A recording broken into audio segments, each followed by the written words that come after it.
RCF et Radio Notre-Dame, le débat du jour.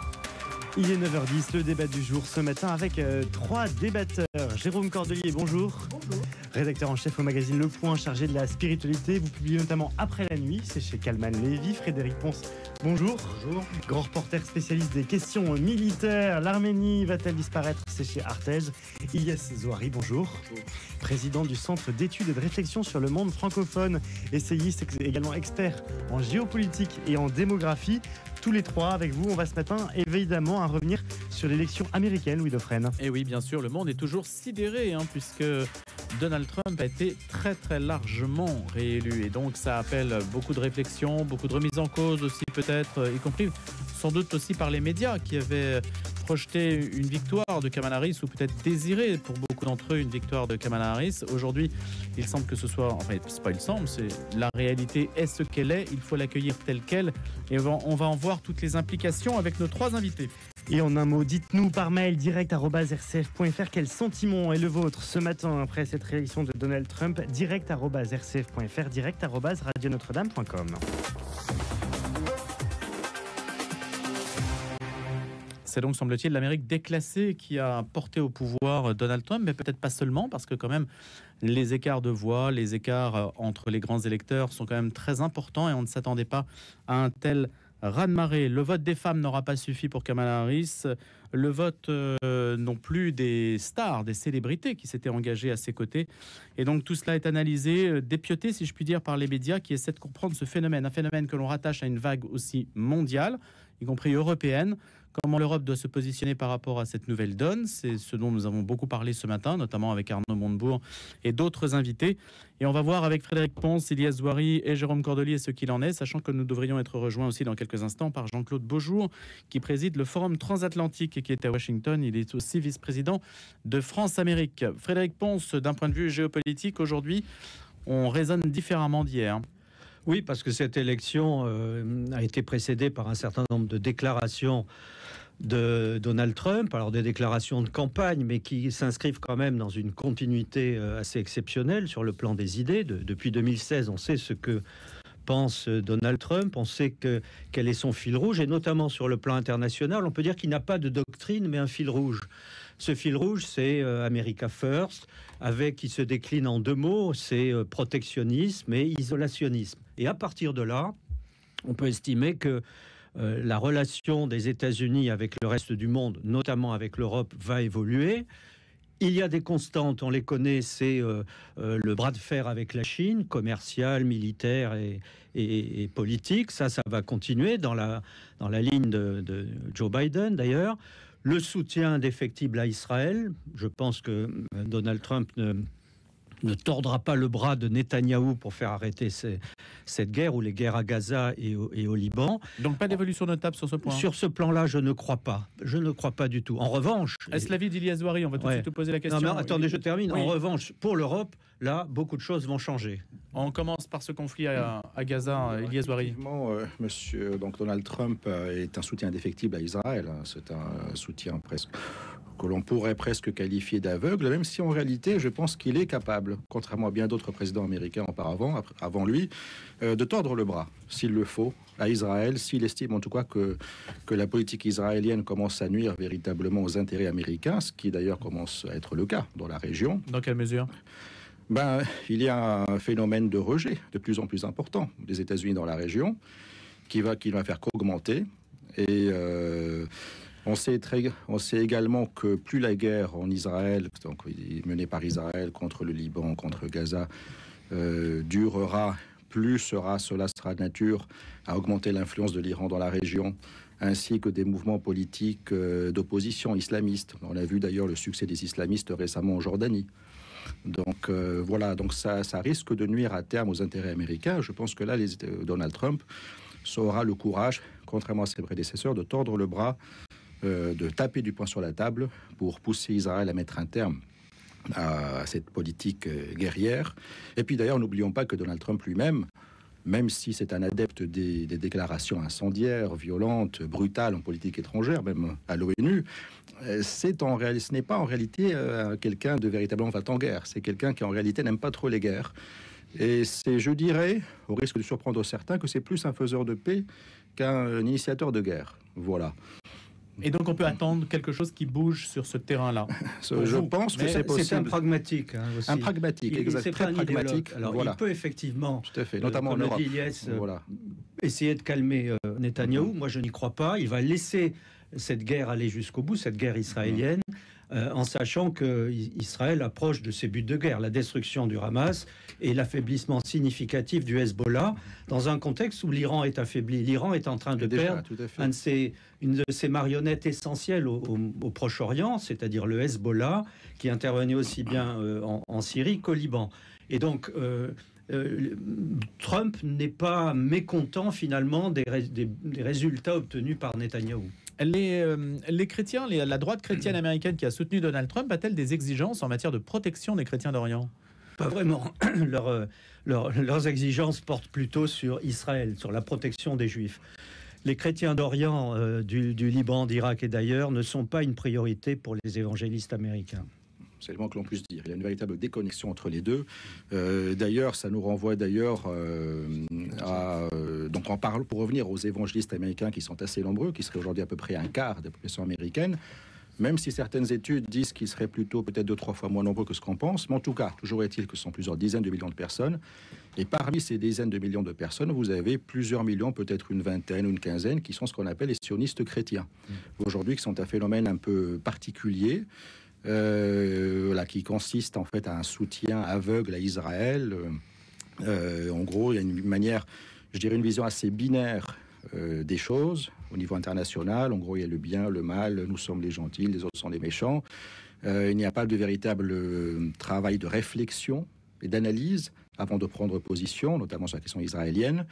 Il y a une sorte de paresse intellectuelle d'ailleurs en la matière, et je dirais même un éloignement du message du Christ par rapport au message du Christ. D'ailleurs, quand on observe l'attitude, les réactions de ce qu'on appelle donc les évangélistes, et en particulier des sionistes américains des sionistes chrétiens aux États-Unis, on est assez surpris par le manque de compassion par rapport au drame humain qui se déroule aujourd'hui en Israël. Et donc, on voit bien qu'il y a quand même un certain éloignement par rapport au message évangélique du Christ. Un petit complément. Et par rapport, juste pour terminer, et par rapport aux chrétiens d'Orient, ça nous renvoie notamment à la déclaration qui avait été faite en 2006 par les représentants des églises chrétiennes d'Orient, de Jérusalem notamment, qui avaient fait une déclaration commune dans laquelle ils condamnaient l'attitude des sionistes chrétiens, qu'ils considéraient comme une fausse doctrine, pour ne pas dire une hérésie peut-être. Voilà, et car effectivement, il y a une déconnexion totale entre les deux aujourd'hui. Tout à fait. Oui, un petit complément Frédéric sur ce que vient de dire Ilyes, qui intéressera, je pense, les auditeurs. C'est ce qui concerne l'Arménie. Je travaille beaucoup sur l'Arménie là depuis plusieurs mois, et je suis frappé de voir que les chrétiens américains, les évangélistes américains, ou même les catholiques américains sont très peu intéressés par la question arménienne, ce petit pays qui est menacé par l'Azerbaïdjan.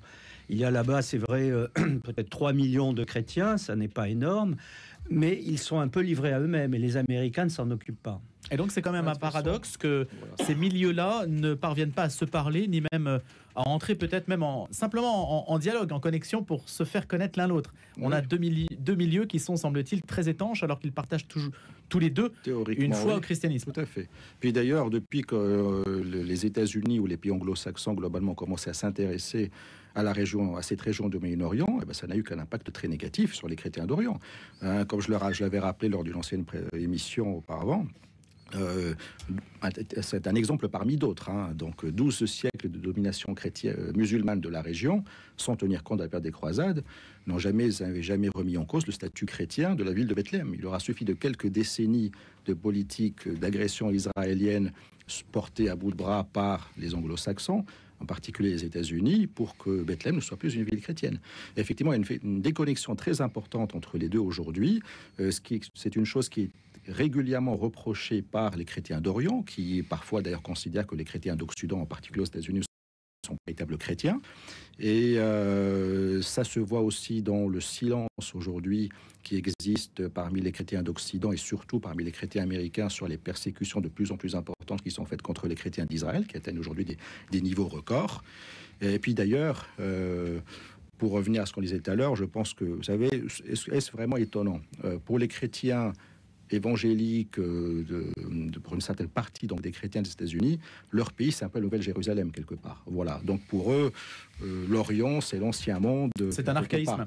Voilà. Mais hélas. Voilà. Jérôme Cordelier, puis on va à Washington juste après retrouver Jean-Claude Beaujour. Non, juste sur les leçons, moi je pense que bon, c'est un séisme géopolitique, hein, il y aura des conséquences assez importantes sur la marche du monde, mais il ne faut pas négliger évidemment la réelle politique. Hein. D'ailleurs, on l'a vu déjà dans le premier discours qu'a fait Trump, hein, déjà, qui est un discours un peu émoussé par rapport au personnage qu'il est.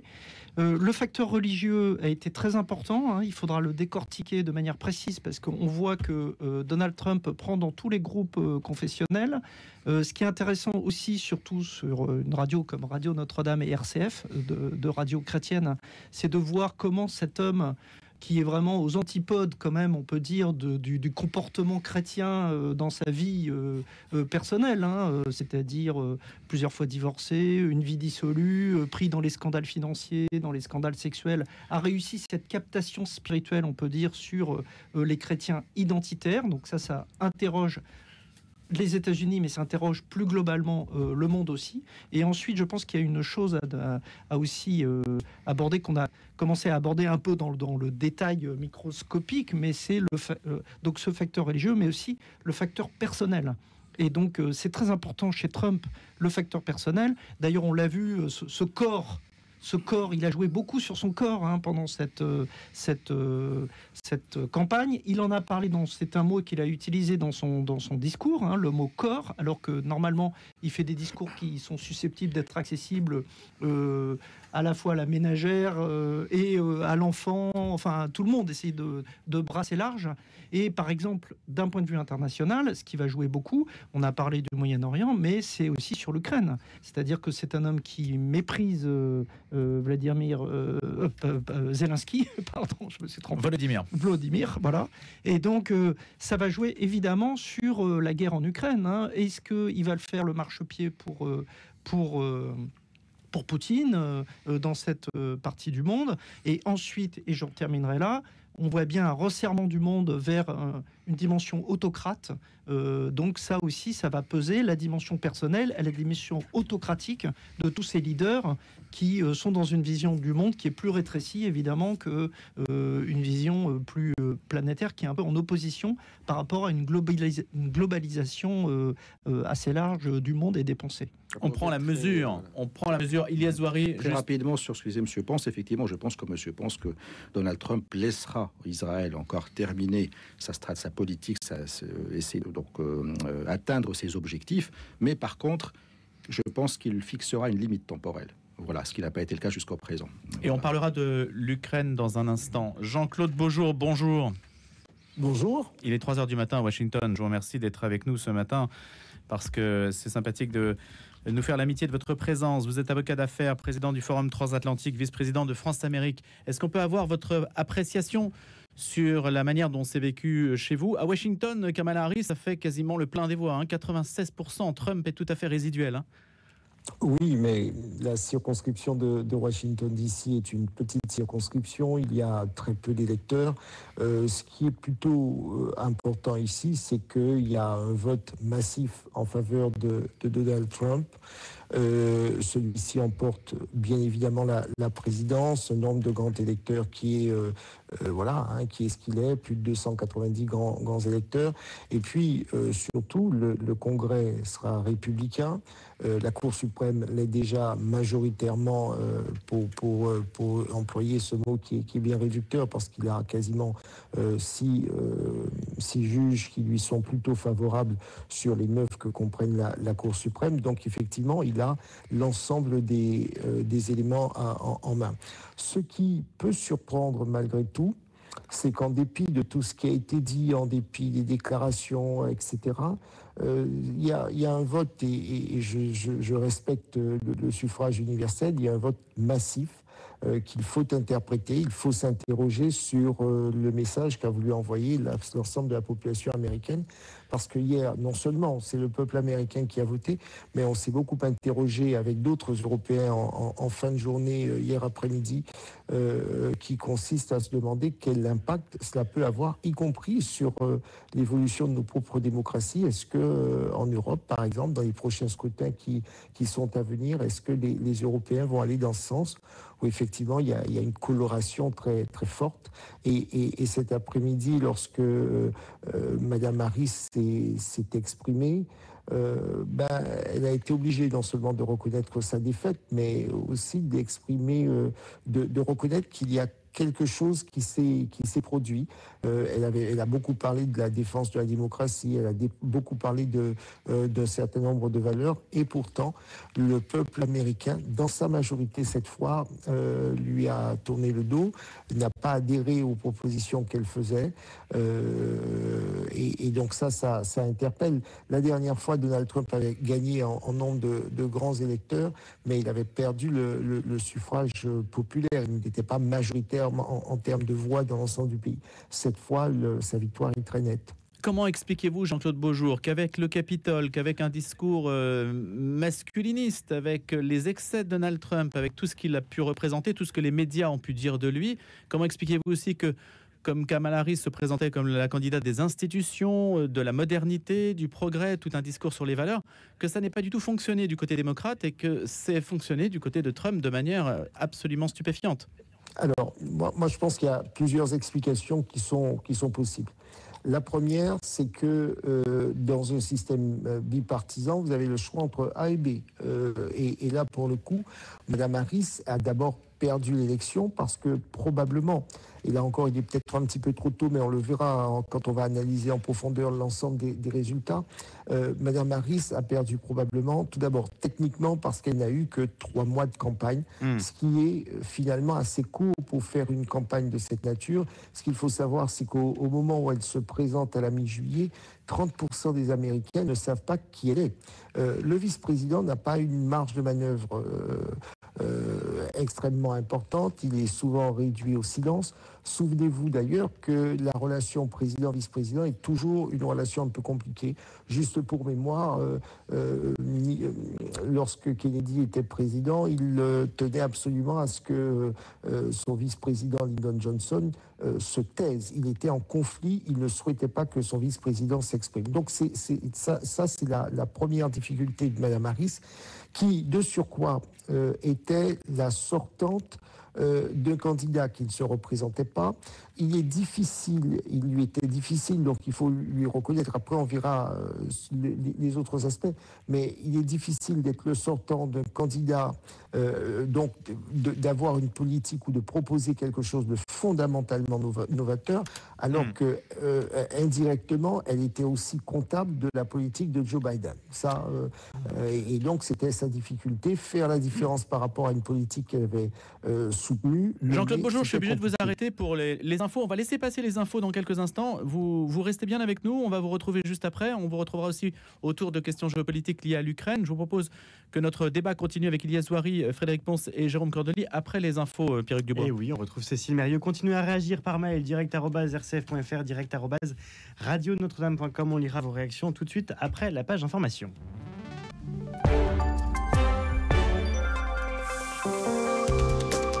« 9h30, 9h32 très précisément, le débat du jour se poursuit. Nous sommes toujours avec Jérôme Cordelier, rédacteur en chef au Point, Frédéric Ponce, grand reporter spécialiste des questions militaires, Ilyes Zouari, président du Centre d'études et de réflexion sur le monde francophone. Et pour la cohérence de notre débat, je propose qu'on renoue justement avec l'explication qu'apportait Jean-Claude Beaujour en direct avec nous de Washington, avocat d'affaires, président du Forum transatlantique, sur l'explication de la défaite de Kamala Harris, qui n'a pas eu le temps donc de s'installer dans le paysage politique américain.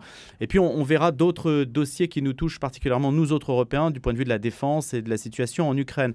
Jean-Claude Beaujour, est-ce qu'il y a une autre explication au revers spectaculaire, au revers peut-être historique de Kamala Harris? Oui, parce que on s'aperçoit que finalement les deux partis, mais là pour le coup c'est le Parti démocrate qui est concerné pour la défaite de Mme Harris, c'est que dans son programme, elle n'a pas probablement pas suffisamment mis en avant, ce qui était la préoccupation des Américains au quotidien. Vous savez, ici, ce qui intéresse la population, c'est la question économique avant tout, le pouvoir d'achat. L'inflation a beaucoup ratiboisé la capacité financière du plus grand nombre, la question du logement avec des prix qui ont explosé. Je donne souvent ce chiffre qui permet d'avoir une idée précise de ce que l'on parle. À San Francisco, par exemple, 60 mètres carrés, c'est à la location et de $4 000 par mois, ce qui veut dire que beaucoup de gens qui travaillent, qui ont un emploi normal, peuvent se retrouver sans domicile fixe. Ça, ce sont de vraies préoccupations, la politique de santé, donc autant d'éléments dont le Parti démocrate n'est pas le seul comptable, puisqu'on est sur 30 ans de politique publique avec des échecs partagés aussi bien chez les démocrates que chez les républicains, mais là pour le coup elle était la sortante, entre guillemets, la sortante démocrate, et donc elle a été considérée comme comptable de cela. Pourquoi est-ce que beaucoup d'Américains ont voté aussi pour Donald Trump? Essentiellement parce que lui, tout d'abord les Américains avaient le sentiment que Donald Trump était plus en capacité de leur apporter un résultat sur le plan économique et social, les deux étant liés. Et là où c'est important, une perte d'emploi par exemple ici, c'est fondamental pour un électeur, parce qu'il y a tout le reste qui en décline, la capacité à se loger, etc. Donc c'est vrai que ça a été le principal élément. Et donc vous avez dit juste avant de me donner la parole qu'en dépit des déclarations de Donald Trump, ben oui, les électeurs ont voté pour lui, y compris d'ailleurs les minorités qui ont été bien bousculées par lui, sauf que vous prenez aussi bien les minorités afro-américaines que la minorité latino, à qui Donald Trump disait, mais attendez, si moi je lutte contre l'immigration clandestine, c'est pour pouvoir sauver vos emplois, parce que c'est vous qui êtes les premiers menacés par l'arrivée voilà, ce discours a porté en fait. Et c'est ce discours a porté, alors qu'on soit d'accord ou pas, là c'est vraiment la radio. Après, est-ce que c'est juste, pas juste, c'est un autre débat. Mais en tout cas, ce discours a porté. Derrière les thèmes utilisés les thèmes de Madame Harris portaient moins. Je disais tout à l'heure que l'avortement, bien sûr, il faut défendre le droit à l'avortement ici, mais pour autant, ça n'est pas ce qui vous préoccupe au quotidien. Et il y a même des féministes qui disent, ben oui, l'avortement, c'est pas quelque chose de glamour, entre guillemets, dans une élection, ça compte, alors que dire, ben grâce à moi, et c'est le profil, c'est l'image que beaucoup d'Américains ont de Donald Trump, c'est un homme d'affaires qui a réussi, qui est riche, donc il va pouvoir nous permettre d'accéder à ce fameux rêve américain, la capacité à devenir quelqu'un de fortuné, en tout cas de vivre très aisément. Alors un peu, Jean-Claude Beaujon, on va mettre en débat, si vous le voulez bien, parce qu'on est plusieurs justement, et vous participez à cette discussion. C'est tout à fait intéressant que le discours justement à l'adresse des femmes, la question de l'avortement qu'elle avait beaucoup porté en étendard, Kamala Harris, finalement ça n'a pas payé dans les urnes, et puis des préoccupations finalement très concrètes et pas tellement géopolitiques. Frédéric Ponce, Ilyes Zouari, comment réagir à ce tableau dépeint par Jean-Claude Beaujon? Je crois que ce qui vient d'être dit par Jean-Claude Beaujon est très juste, mais ça ne suffit pas, c'est un peu court. Et je pense que c'est levé du peuple américain une vague qui ressemble peut-être à ce que nous connaissons aujourd'hui en Europe. C'est une vague identitaire très forte, un désir de retour au bon sens, un désir de défense de l'identité américaine, qu'elle soit blanche, noire, latino, indienne, etc. C'est en finir avec les aberrations que promeut une certaine élite américaine, mais aussi en Europe. C'est le wokisme. C'est quand on voit les micro-trottoirs, les reportages qui ont été faits au sein de la population américaine, même chez les partisans de Kamala Harris, dans le peuple, il y avait beaucoup de gens qui s'interrogeaient, mais où on va? Qu'est-ce qui se passe dans nos universités? On ne maîtrise plus notre immigration. À quoi ça sert tout ça? On est envahi. C'est un discours qui n'a pas trouvé de pertinence. Oui, et on est en train de perdre notre identité. Et pour défendre cette identité, le peuple américain s'est porté vers celui qui incarne le mieux la défense du pays avec son énergie. Il a 78 ans, mais c'est lui qui a incarné l'énergie dans cette affaire-là. La décision, le pragmatisme et refaire de l'Amérique un grand pays qui défend ses frontières, qui protège ses citoyens. C'est simplement ça qu'ont voulu les Américains. Alors, rapidement, juste, je donne la parole à Ilyes Zouari. Jean-Claude Beaujour, si vous pouvez... Monsieur Poncet a parfaitement raison. Effectivement, il y a chez de plus en plus d'Américains une crainte. Ilyes Zouari, Jérôme Cordelier, allez-y, Il y a Ilyes. une crainte, effectivement, par rapport à l'évolution de leur pays, notamment d'un point de vue identitaire, culturel. D'ailleurs, on ne connaît pas la véritable importance du phénomène migratoire que connaissent les Américains depuis 3 ans aujourd'hui. Ce que subissent les Américains chaque année en termes d'immigration, c'est ce que nous avons subi en 2015-2016 avec l'arrivée d'à peu près 1 million de personnes du Moyen-Orient ou d'Afghanistan. Et c'est chaque année aux États-Unis. Voilà. Nous, ça a duré 1 an à peu près, ça s'est arrêté ensuite ou presque. Aux États-Unis, c'est chaque année depuis 2022. En proportion. Donc c'est en proportion, même un petit peu plus d'ailleurs, puisqu'ils sont à peu près à 2 millions d'interceptions, donc un peu moins de personnes, puisque parfois des personnes qui sont interceptées 2 ou 3 fois. Mais c'est à peu près pareil, voire plus, et chaque année. Et ça a des conséquences qui sont dramatiques, notamment dans des villes gérées par les démocrates, vers lesquelles d'ailleurs les élus républicains du Sud se sont fait un plaisir d'envoyer des bus chargés de ces migrants pour justement les mettre face à leurs contradictions. Et puis d'ailleurs, il y a aussi une inquiétude donc, sur l'impact culturel, démographique que cela a, notamment avec la baisse assez importante et rapide du poids de la majorité blanche des États-Unis. Il faut savoir que la majorité blanche, là je ne parle pas de la catégorie des WASP, hein, je parle des blancs en général, y compris d'ailleurs ceux parmi les latino-américains qui sont considérés comme blancs, c'est peut-être à peu près 15% d'entre eux, 15 ou 20% d'entre eux. Et le poids de la partie blanche des États-Unis est passé de 71,5% à peu près en 2020 à seulement 61,5% de 71,5% en 2000 à 61,5% en 2020. Donc moins 10 points en 20 ans. Moins 10 points de pourcentage en 20 ans, ce qui est colossal, effectivement. Et là, il y a une vraie inquiétude. Et puis d'ailleurs, au niveau de la jeunesse, des personnes mineures, vous avez aujourd'hui à peu près la moitié qui ne sont pas blancs, voire plus. Donc, effectivement, il y a une inquiétude profonde à ce niveau-là, effectivement. Angoisse identitaire. Est-ce que vous pouvez répondre sur ce point, Jean-Claude Beaujour? Et ensuite, on passe à l'Ukraine. Je voudrais qu'on ait votre appréciation là-dessus. Juste une précision, puisque l'un des intervenants, l'un de mes contradicteurs disait que mon explication était un peu courte. Je répondais à la question sur les raisons profondes, en tout cas évidentes, qui ont conduit au vote de tel ou tel groupe. Et précisément au départ, je disais qu'on se pose la question, quel message a voulu envoyer massivement la population américaine, le peuple américain? Et j'en venais à dire, oui, il y avait 2 visions qui s'exprimaient, et Donald Trump, pour le coup, il représentait aux yeux des Américains le fameux rêve américain en matière économique, mais aussi sur le plan de l'Amérique forte, l'Amérique puissante, l'Amérique qui existe, la peur de se voir déclassée, la peur aussi de voir l'Amérique perdre son leadership face à la Chine et à d'autres pays. C'est aussi cela, et effectivement, nous avons eu cette expression qui est assez significative dans les populations diverses et variées, puisque les femmes elles-mêmes ont moins voté, même si elles ont voté en majorité pour Kamala Harris, mais elles ont moins voté pour elle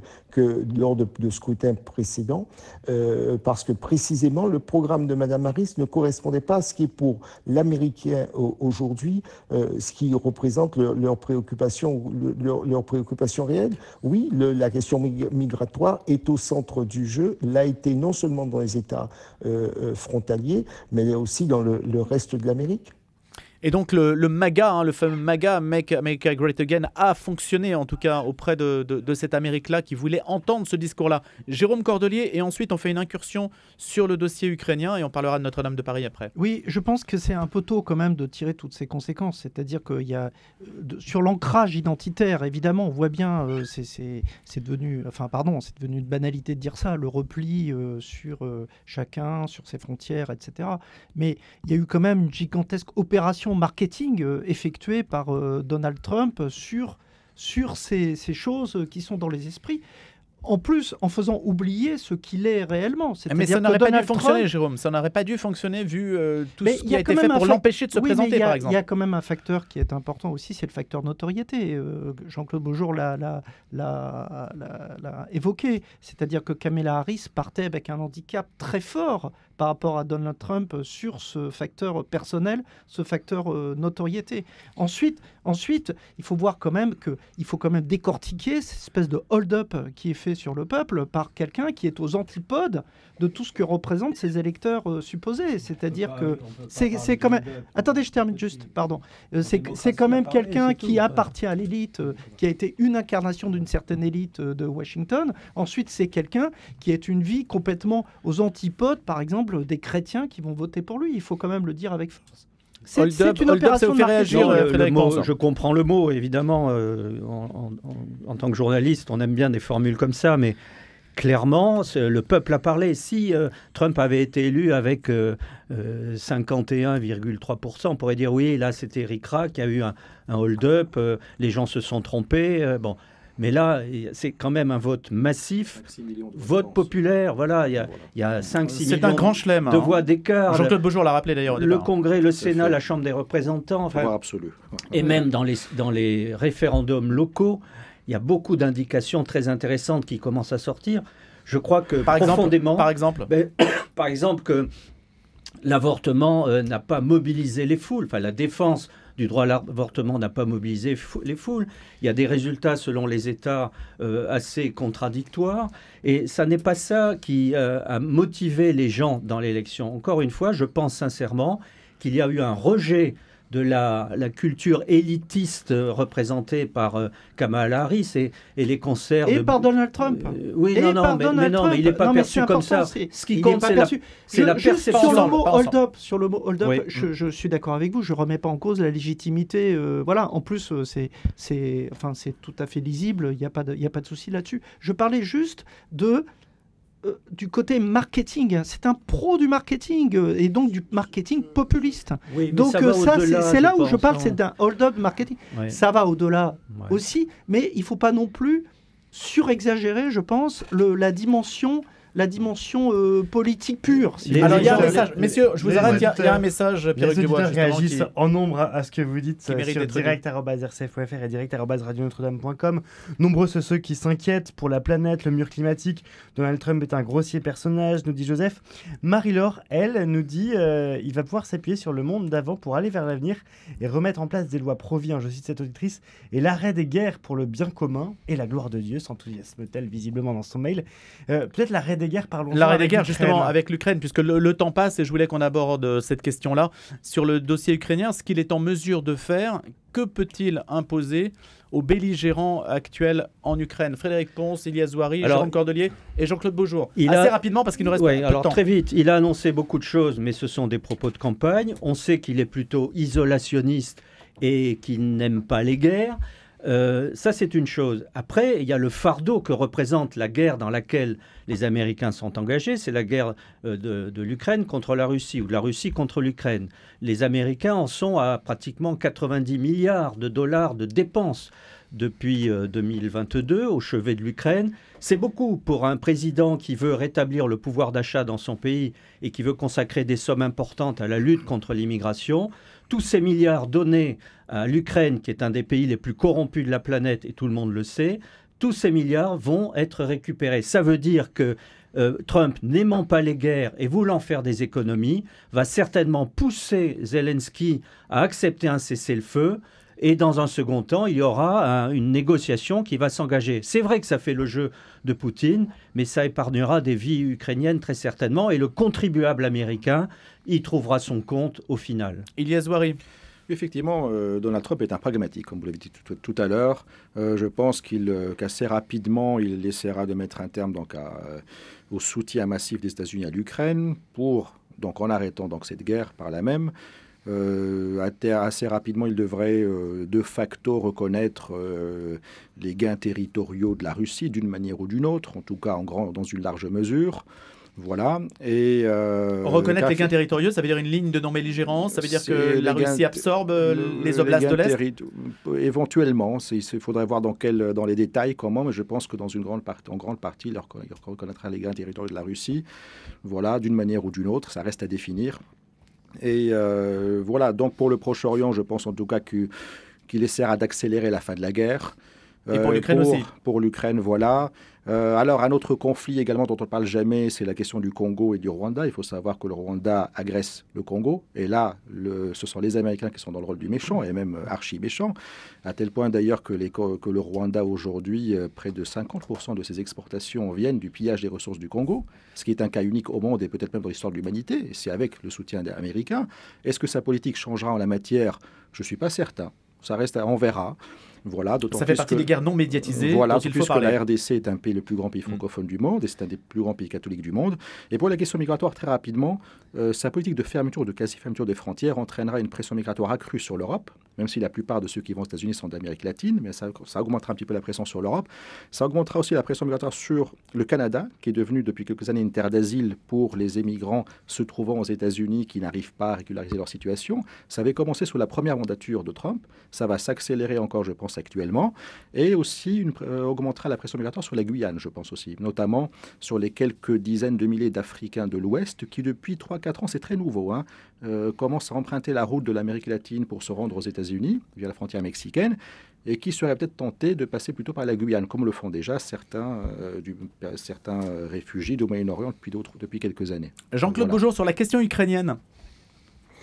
Je suis complètement d'accord sur le fait que Donald Trump déteste Zelensky et il faut en tenir compte parce que l'homme en tant que tel a cette dimension personnelle et probablement psychologique qui fait que ça aura son importance. Il a toujours été extrêmement dur avec Zelensky. Il est évident qu'il est beaucoup plus proche de Poutine et qu'il va se rapprocher de Poutine. Pour autant, je voudrais juste signaler, vous disiez les 90 milliards de dollars donnés au titre de la guerre, mais ce sont pour une grosse partie de l'argent qui va à l'industrie de l'armement américain et donc qui nourrit indirectement une activité économique des États-Unis. Donc ça n'est pas simplement un chèque de 90 milliards de dollars qui part à l'Ukraine, mais c'est de l'investissement. En tout cas, c'est une contribution américano-américaine dans cette affaire. Donc ça, c'est aussi un élément qu'il aura à prendre en considération parce qu'effectivement, c'est un homme extrêmement pragmatique et il y a cette industrie américaine qui va se rappeler à son bon souvenir en lui disant, Monsieur le Président, nous, voilà, il y a tant d'emplois en jeu, il y a telle activité, il y a voici le poids que ça représente et donc on verra. En revanche, je pense que nous, Européens, nous aurons à nous interroger parce qu'il a très clairement en tête le fait que les Européens doivent prendre en main leur défense, en tout cas sur le plan financier, même s'il entendra bien avoir son mot à dire. Et c'est là où nous avons un facteur d'évolution qu'il va falloir prendre très rapidement en considération. Il ne nous aura pas échappé que les Allemands ont d'ores et déjà considèrent qu'ils doivent revoir leur position et leur défense en remettant le service, une forme de service militaire en place. Donc voilà, je pense qu'il faudra encore attendre quelques semaines, mais c'est ce qui se dessine. Merci beaucoup Jean-Claude Beaujour, vice-président de France-Amérique, président de Forum Transatlantique, avocat d'affaires. Merci beaucoup d'avoir été avec nous en direct de Washington où il est quasiment 4 heures du matin, d'avoir participé à ce grand débat du jour. Et je vous dis à bientôt Frédéric Pons sur ce point avant de passer à Notre-Dame de Paris. Donald Trump est en train, on ne sait pas encore, mais va opérer un double transfert financier, sécuritaire, sur le dos de l'Europe. Et ça va nous coûter très cher. Et on n'en connaît pas encore tous les détails. Premier transfert, il a annoncé qu'il voulait que l'Europe partage mieux le fardeau des dépenses de l'Alliance Atlantique, de l'OTAN. Et donc, il a annoncé aussi qu'il allait, si ça n'était pas fait, qu'il allait sans doute se désengager un peu de l'OTAN pour que les Européens paient davantage. Et donc montent à 3% du PIB consacré à la défense. Donc ça veut dire que les budgets militaires des pays d'Europe vont devoir augmenter, des pays membres de l'Alliance. C'est plutôt bon pour les armées françaises. Alors c'est plutôt bon, sauf que ça va coûter très cher dans un contexte budgétaire très difficile. Mais il y a une contrepartie ou un atout chez les Américains, c'est que si les pays en question ne financent pas comme il le faut, eh bien Trump a dit aussi dans un de ses discours qu'il pourrait s'arranger à condition qu'ils achètent 100% de matériel américain. Ça a déjà commencé avec la Pologne, l'Allemagne, les pays baltes, les pays nordiques. Et donc ça veut dire que sur ce plan-là, l'Amérique va resserrer sa poigne sur les dépenses militaires des Européens. Et le deuxième transfert, que je voulais préciser, c'est l'Ukraine. Et là, ça va être majeur, parce que les Américains vont se désengager de l'Ukraine. Que fera l'Europe ? L'Europe va-t-elle continuer à financer les livraisons d'armement ? En a-t-elle les moyens ? Ça n'est pas sûr. Et qui va s'occuper de la reconstruction de l'Ukraine, estimée à 700 milliards de dollars ? Est-ce que c'est l'Europe si les Américains se désengagent ? La question est posée. Beaucoup de questions qu'on abordera évidemment dans le débat du jour. Nous sommes toujours avec Frédéric Ponce, Jérôme Cordelier, Ilyes Zouari. D'une reconstruction à l'autre, le mot a été prononcé, même s'il ne s'agit pas d'une reconstruction à proprement parler pour Notre-Dame de Paris. C'est dans un mois que rouvre la cathédrale donc restaurée, hein, c'est le mot qui convient, la restauration. Le pouvoir des cathédrales, elles exercent un pouvoir sur nous, sur notre imaginaire, sur bien sûr la manière dont on envisage la vie, parce que cette architecture est porteuse de quantité d'aspects, de symboles, de poésie aussi. La littérature s'en est également abondamment emparée, sans évidemment parler de la foi dont elle est l'étendard, cette cathédrale qui donc trône au milieu de Paris. Avec Sylvain Tesson, Kamel Daoud, Jean-François Colosimo, Mathieu Lours, Sébastien Lapac, ce sont quelques-unes des signatures que réunit le magazine Le Point dans un numéro qui sort aujourd'hui, dont nous en parlons en exclusivité, non pas en exclusivité, Ah si, en exclusivité, c'est vrai, tout à fait. Ça s'appelle Le pouvoir des cathédrales. Voilà, c'est un hors-série de 100 pages. Donc, compte à rebours dans un mois. Voilà, vous avez vu les contributeurs prestigieux, hein, notamment nous avons donc un texte inédit de Kamel Daoud, le nouveau Goncourt, qui est chroniqueur au Point, et donc sur la cathédrale d'Oran, un texte un peu désenchanté sur la place de la religion chrétienne en Algérie, et aussi un texte de Sébastien Lapac, prix Renaudot, sur la cathédrale de Brasilia. Parce qu'en fait, on a voulu étudier les cathédrales dans le monde, et pas seulement les cathédrales... Oui, c'est au pluriel, hein, voilà. Le pouvoir des cathédrales. Le pouvoir des cathédrales, et pas seulement les cathédrales catholiques, hein, évidemment, qui sont très importantes, mais aussi les cathédrales de manière beaucoup plus globale, et donc les cathédrales orthodoxes. Un très bon texte aussi de Jean-François Colosimo sur comment Vladimir Poutine utilise l'arme des cathédrales pour essayer au service de son impérialisme politique, géopolitique. Mais y aurait-il une diplomatie des cathédrales ? Ça pourrait tout à fait. peut-être compter. Vous allez le voir dans un mois, et puis là on le voit bien entre le conflit un peu sourd, mais qui apparaît de plus en plus sur la place publique, entre l'Élysée et l'archevêché de Paris, hein, pour dire, puisque Emmanuel Macron, qui en ce moment a plus de temps libre, hein, si on peut dire, va essayer de récupérer d'une certaine manière la réouverture de Notre-Dame de Paris. Savez-vous, Jérôme, ce qu'il dira le 7 novembre, puisqu'il doit parler à l'intérieur? J'allais dire, je ne sais même pas s'il le sait lui-même déjà, mais en tout cas, non, mais c'est vrai qu'il a été très impliqué dans ce chantier, que c'est quelque chose qui est important pour lui, mais surtout, c'est que Notre-Dame de Paris est un repère mondial. Hein. Et d'ailleurs, on l'a vu, on parlait de Trump dans la première partie de l'émission. Trump a été un des premiers dirigeants, et c'est là où il est très fort en marketing et en récupération, si on peut dire. Il a été un des premiers dirigeants à tweeter, puisque c'est un as du tweet, sur Notre-Dame de Paris.